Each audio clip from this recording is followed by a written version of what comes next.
So I'll often spend 4 or 5 years just thinking about a photo I might want to make.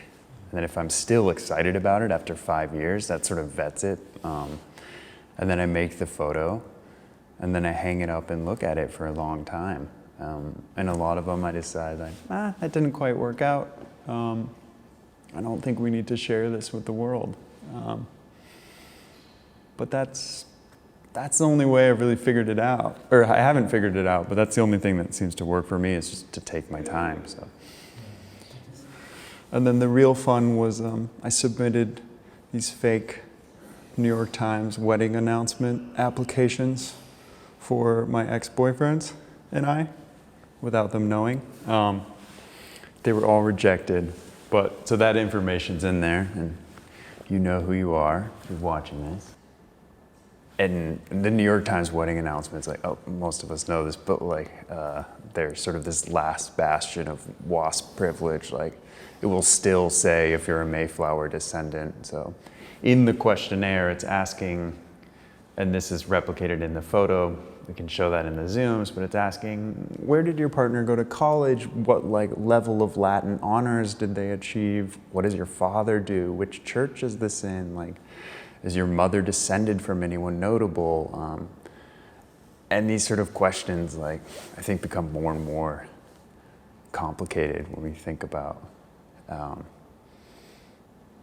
there's so many people in America who can't even trace their genealogy because of the way that they were brought to this country, right? I was making collages in 2018 to sort of prep for these projects. So I was combining like colonial portraiture with some of my own images. And I had the Copley Western brothers in that image. So these guys, we don't know a ton about the Western brothers. It's pretty sad. Their father was like killed by a horse when they were really young, a horse and carriage accident. Yeah, their father would have already passed away.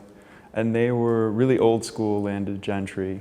And these guys would be, the Allen brothers were nouveau riche. Like their father just sort of arrived from Jamaica with all this money. We don't know how he got it.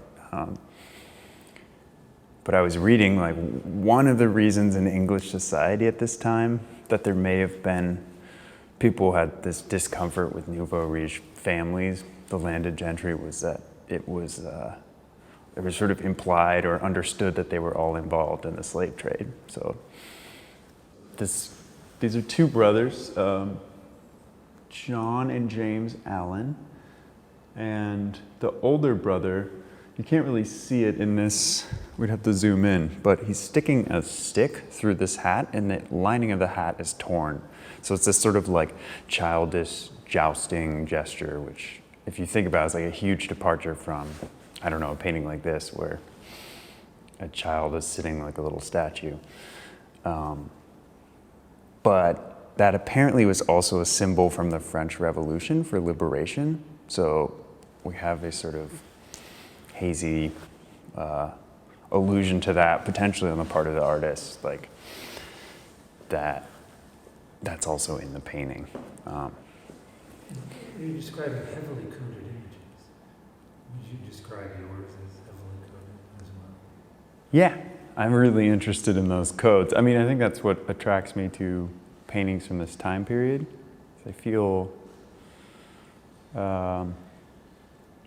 that these artists and the conditions they were working in are pretty similar to the questions that I have for myself about what does art do and where does it go and who supports it and things like that.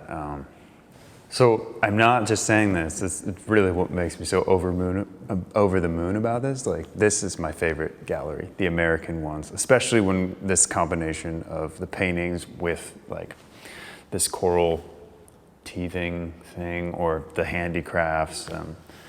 I always thought American painting so interesting because it like points to our insecurity towards England and this sort of like nascent colony. And there's a lot of them are sort of like the painters that like weren't technically good enough to survive in England, so they had to come to the colony, and you can see that in the paintings. They're sort of awkward.